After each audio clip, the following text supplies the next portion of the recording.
Hello everybody and welcome back to Total Warhammer 3. I'm Lord Forwind here with a guide this time on the day one sort of DLC bonus faction, the Ogre Kingdoms.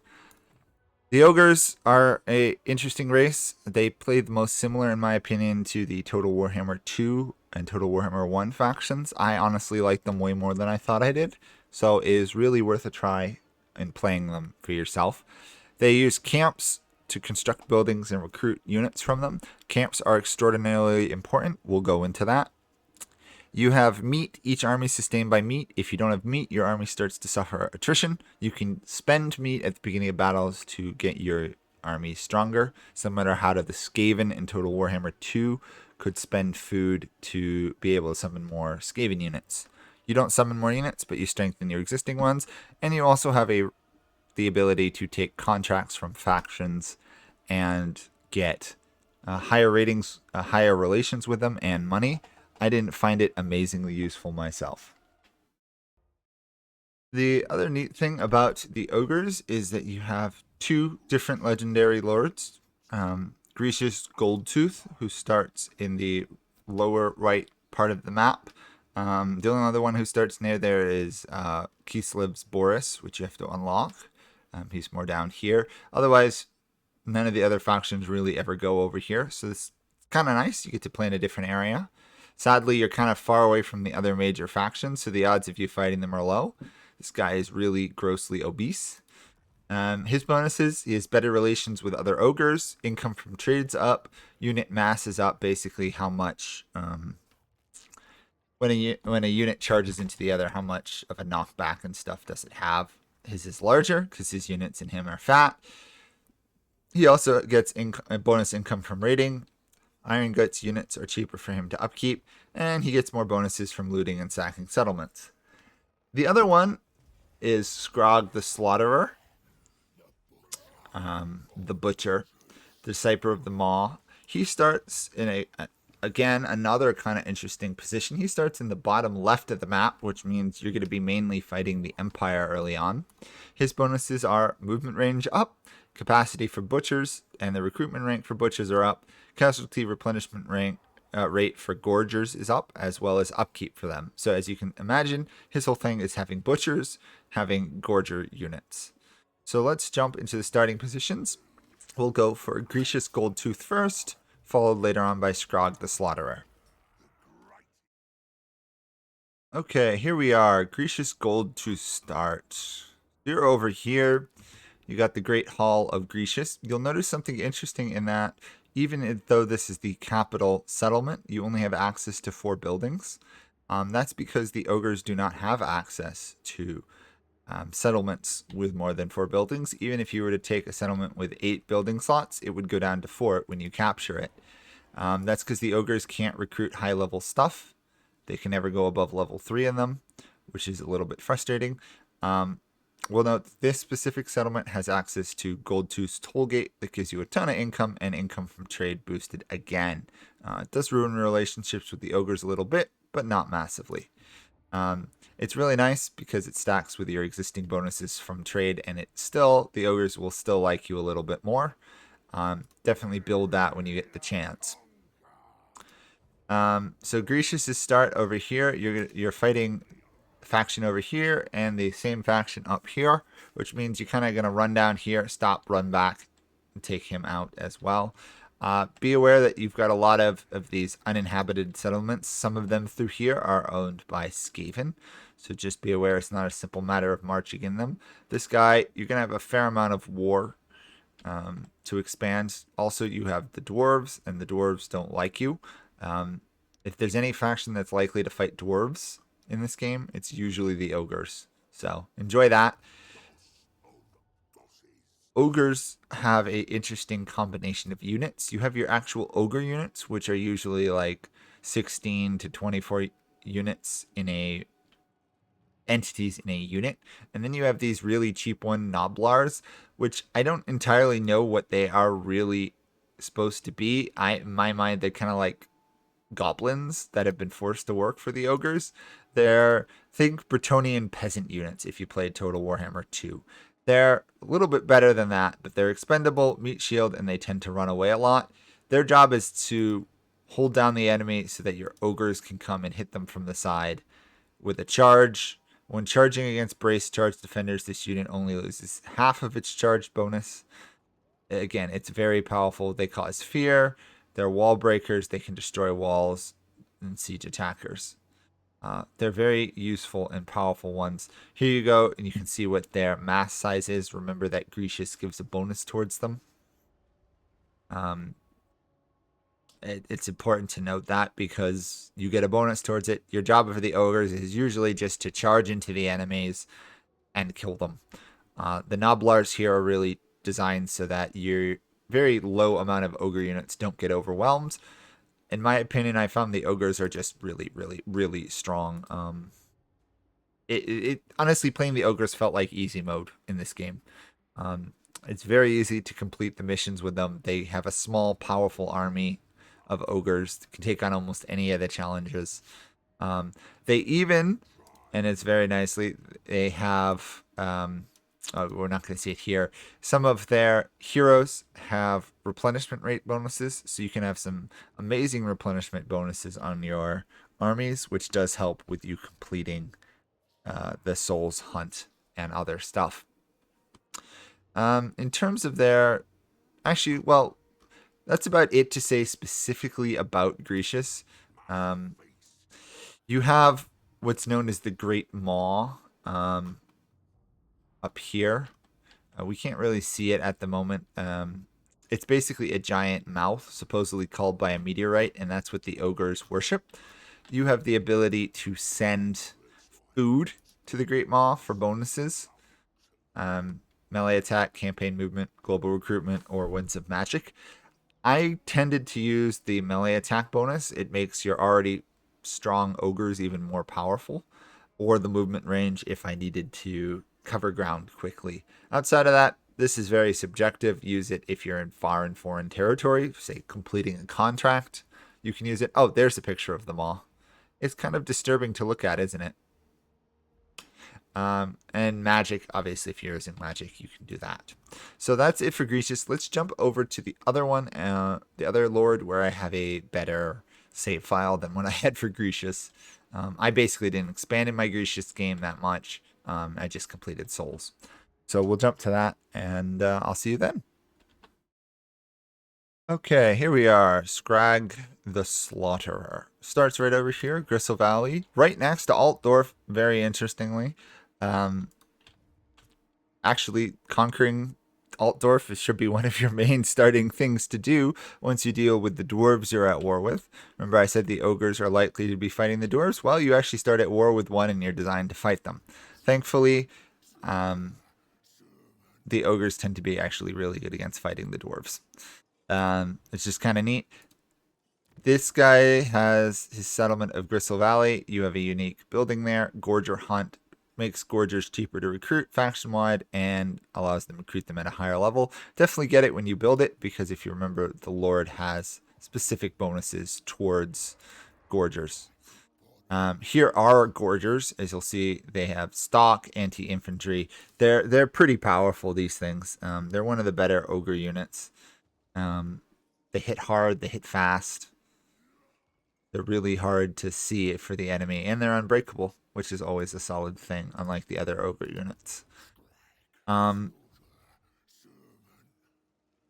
That's basically it. You're going to want to expand along this mountain chain, take out the dwarves. Then there's Skaven up here, noting Castle Drachenfels here. You probably want to wipe out the Skaven and take these remaining 2 provinces to complete your control of the mountain chain.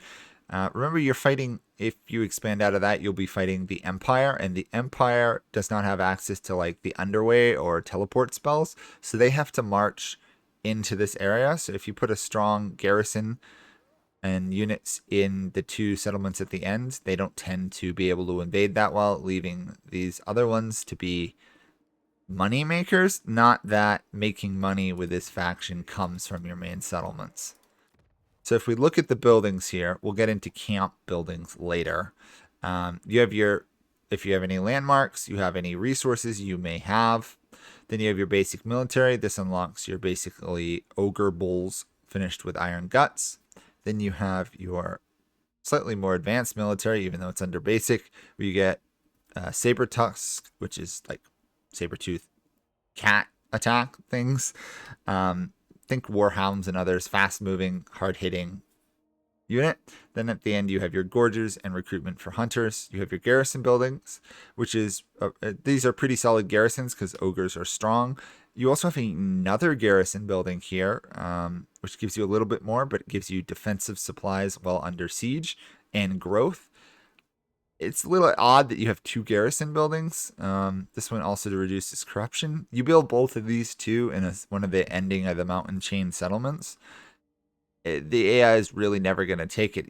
It's going to be fighting 10 ogre units with a ton of defensive supplies. Pretty easy. You have your big rat trap here. Chance of plague spreading. Chance of removing traits gained from visiting the realms of chaos. You're going to want to build one of those probably in a settlement because you don't get it otherwise on your starting settlements. It's useful. Normally you get that on your capital settlements. And over here you have growth, casualty replenishment, maw pit. Build this in a province where you might be have your army needing to replenish. You have just a pretty default income building. Build it where you can to get the money.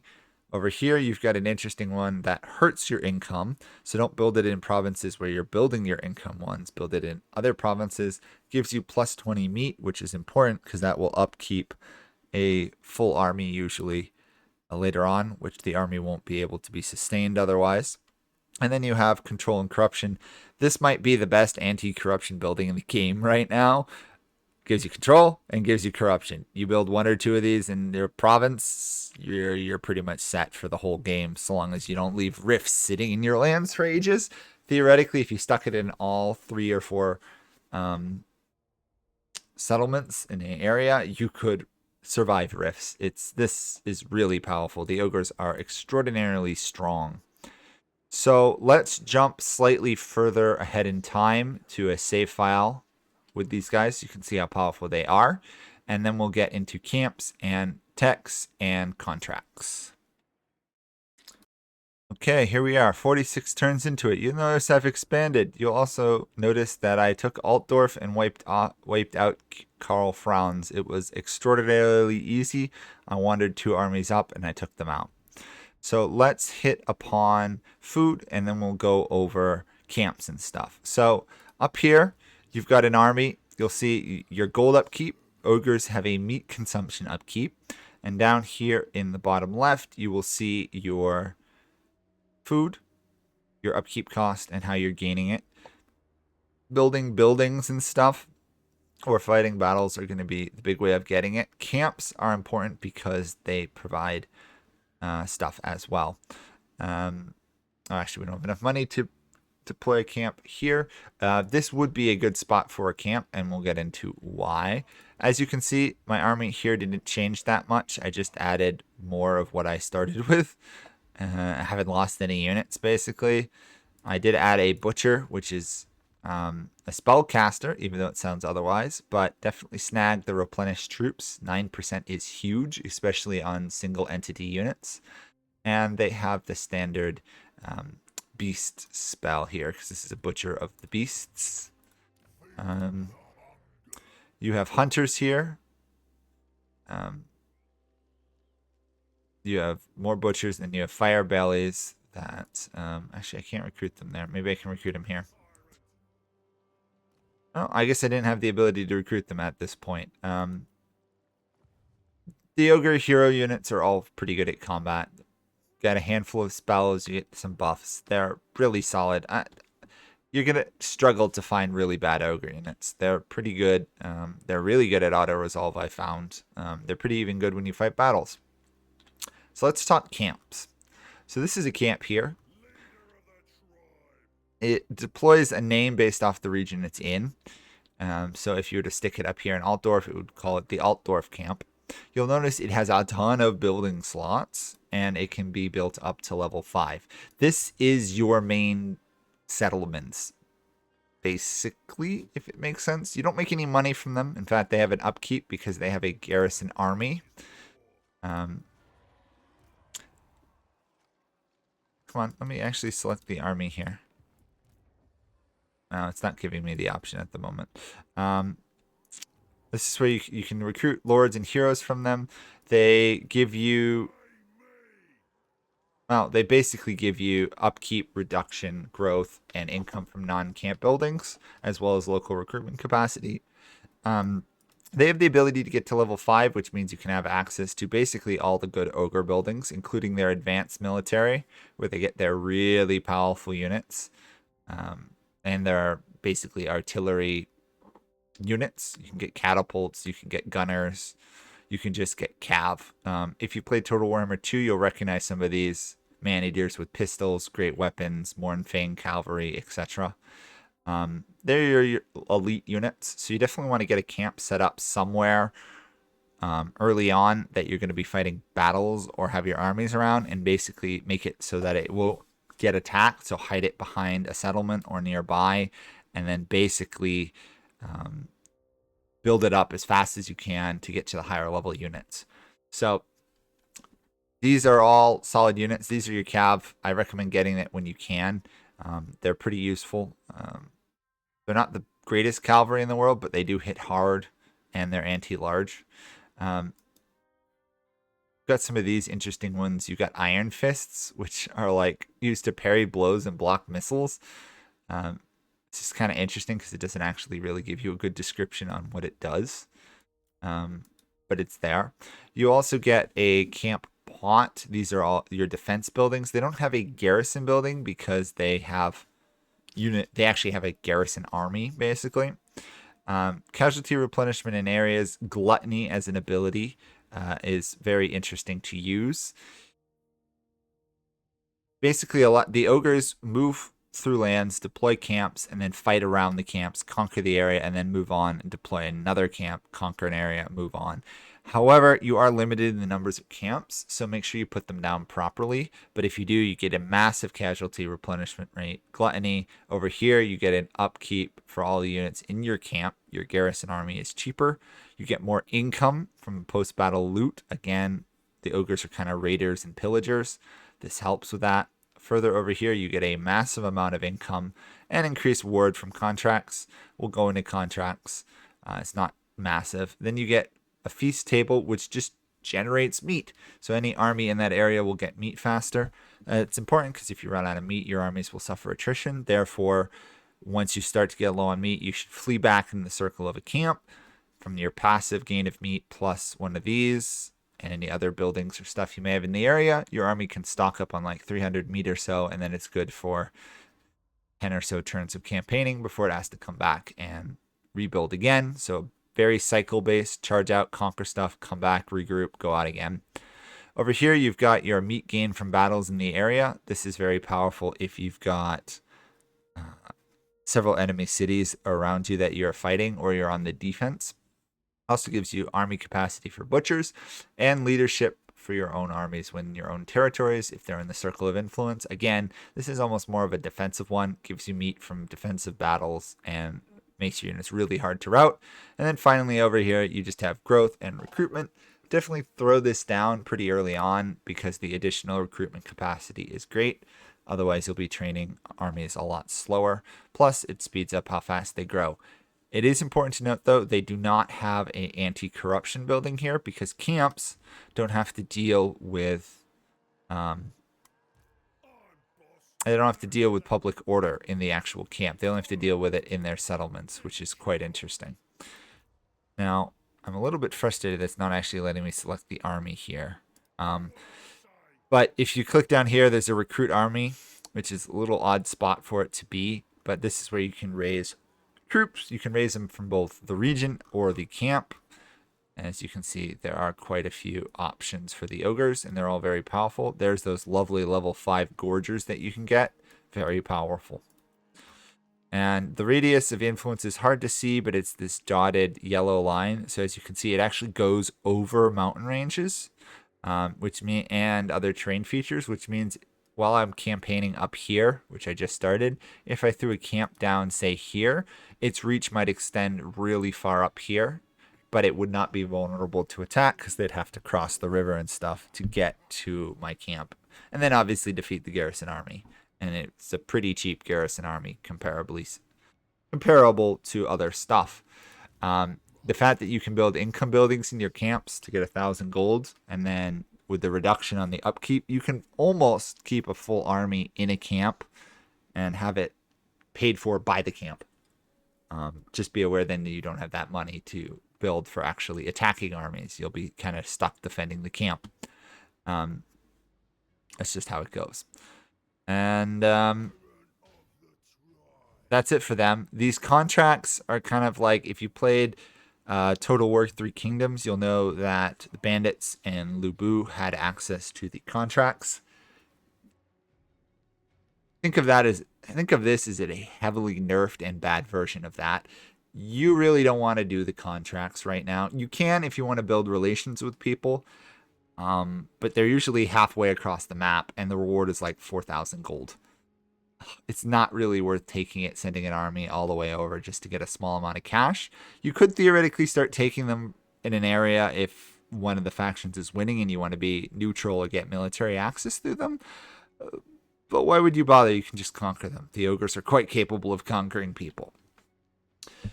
Another keynote is these camps. You'll see deploy camp costs 2,000, 1 out of 3. You have a limited number of camps that you can make in a campaign. It's quite frustrating here. You can disband stuff like that, but there's no way to move a camp once it's placed. You just kind of start from scratch, which is kind of frustrating because, you know, this is a great building here, giving replenishment stuff. If I could move it up here, I could expand again, but then I guess it would be too powerful. It feels like it should be movable, but as far as I can tell, and other people I've asked, there's no way to move camps. They've all looked for it too, which was kind of funny. You start off initially with no camps. Your first tech, though, Camp Huddle here, gives you a camp limit, and it gives you an army ability. The ogres are amazingly powerful at combat. And as you go further down, you will get other ones. Camp limit again there. Tribal gathering again there. As you keep going, you'll start getting more camp limits scattered around the map. I think altogether you can get like 7 or 8 of them. So just be aware that you can't basically use them to conquer the entire world. The ogres, oddly enough, are extraordinarily limited.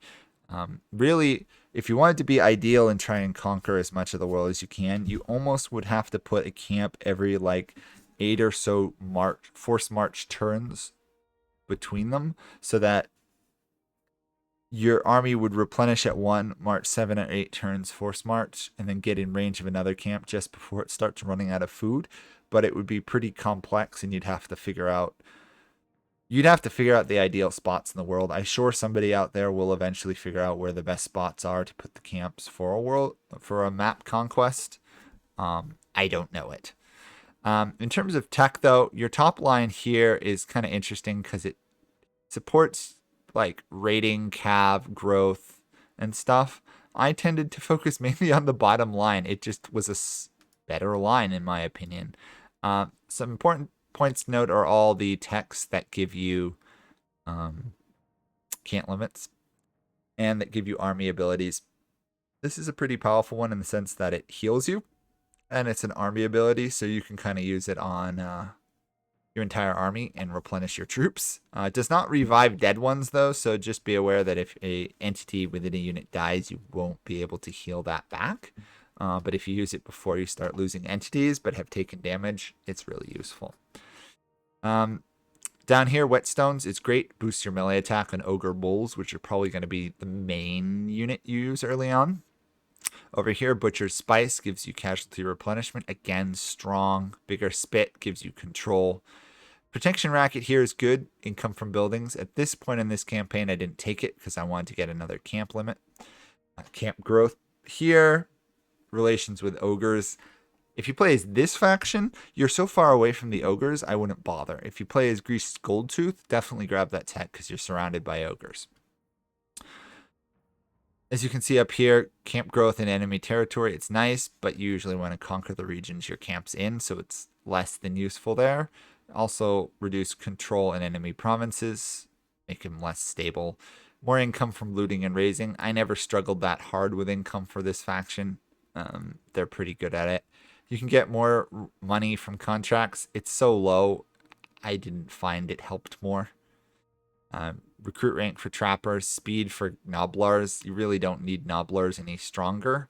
Up here is good though. You get gorgers cheaper and ogre bulls recruitment ranks up, but you're giving up cheaper upkeep. Well, you're not giving it up. You can research it later if you have time. Upkeep, hero capacity for your fire-bellied ones, recruit rank for fire bellies. This one is very nice. Warp Storm Rub. Grab this on your armies pretty quickly before you go into your first realm, or at least before you do Nurgle. Reduce casualties suffered from Chaos Undivided or Chaos Wastes attrition. It allows you to fight up in the Chaos Wastes much more efficiently than the other factions can do so. This one right here might be one of the best ones. Meat generated 5 all armies all time, reduces the amount of food your armies will consume in the field. It's not enough to upkeep an army in the field, but it'll reduce the amount lost to like 5 food a turn, which is much more manageable at a 300 than 10 a turn. Trade, you get bonuses to trade for every ally. If you're Grecius, this would be more useful because he already has trade bonuses. If you're this guy, you're not going to really have any allies. Growth in enemy regions. Okay, they prevent the enemy cities from growing. Oh, it's not great. Meat gain from battles. It's okay. Over here, you get armor for some units. Recruit rank for cav. Defensive supplies per turn when under siege. This is pretty nice because it basically gives you another defensive tower when you're attacked. Weapon strength, income from trade, upkeep for nobblers and nobbler scrap launchers. If you're using nobblers, grab this. You don't need a ton of nobblers. The ogres themselves are pretty powerful. Up here, ambush success chance. Grab it if you're on defense. Weapon strength plus for ogre bulls. Again, more rewards from contracts. Population surplus 3 for newly deployed camps. This helps you getting a camp down, getting it up. I didn't feel the need to take it massively because the growth rate early on in camps is still really good. And you only have a limited number of camps. Could be worth it. Weapon strength up. Get more income from camp buildings. You can get 1,000. This will give you 1,300 something. Again, another population surplus. More rewards from contracts. Charge units. Defense for camps. This could be a good one if you're getting attacked. Plus 4 melee defense in a whole garrison is pretty good. And since you have a garrison army, it's even better. Bigger camps, more population surplus, camp limit up. Stonehorn units cheaper. Upkeep for infantry units. It's solid. It's going to apply to a lot of units. Hunting tricks, meat provided by camps plus 50 is amazing for getting your army's meat capacity back up. Belonging to Demaw, reduce corruption, which is good. Stolen black powder gives you ammunition. Butcher's apron, winds of power reserve. If you're taking magic, take it. Otherwise, you don't really need it. And then finally, Sky Titan plateaus, population surplus, and camp limit. Okay. And I've lost my train of thought. Where was I going with all this? We've cleared up, yeah, and then the Sky Titan plateaus, population, camp limit. Just be aware you don't have a lot of camps. So position them a fair distance apart. I found that this was not a bad location for this camp, but I might have put it back down here more. So to get I would have gotten the range to fight Altdorf. On the other hand, somewhere like this allows me to recruit from this and be in the camp radius for a large area. Another spot might be like up here, and then you'd get all of this region. Camp placement is probably the hardest thing about the ogres, but in reality, they feel like easy mode. You're not going to struggle with them that much if you've played other Total War games. I guess it makes sense. DLC faction, they're pretty strong. You have your choice, kill the Empire or not. I found killing them was fine. The other thing is, though, the ogres don't gain a huge benefit for owning tons of settlements. So it's kind of up to you. Conquer who attacks you, maybe. And every 15 turns, take a break and then come back. Everybody tends to grow to hate you pretty quickly, I found, even if you are fulfilling contracts. So just be aware of that. And if you go too far north, you'll run into chaos. The ogres do pretty well against the chaos factions. I will note, especially with not gorgers. Especially when you get the gorgers, because they're unbreakable. They fight really well against the demons, because the demons are unbreakable pretty much as well. Easy faction. Have fun with it. If you have any questions, let me know. Just keep an eye on your food. Remember, you can send stuff to the maw for bonuses. And for big battles, get the melee attack. It really helps. When you're going into the rifts, the movement range is pretty useful. And enjoy. Have fun. And thank you for watching. If you haven't subscribed, please do so. And do like the video. And if you have any questions or you disagree, by all means, leave me a comment. I'll be more happy to talk. And I will see you guys all at another guide, a video, or a live stream. Bye for now.